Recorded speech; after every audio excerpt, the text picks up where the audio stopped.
how to use Perplexity AI for market research, doing product or industry research.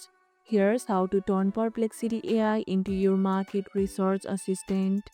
Ask detailed prompts like latest trend in the skincare industry 2024 or top competitors of following brand.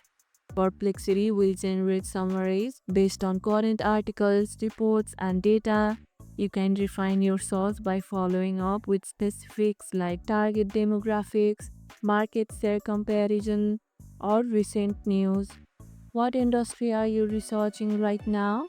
Let me know in the comments below. Use bookmarks to save key insights and cite sources for credibility. For deeper analysis, ask for a SWOT or pastel breakdown. And that's how you can use Perplexity AI for market research. And if this video helped, hit the like button, share it, subscribe, and leave a comment.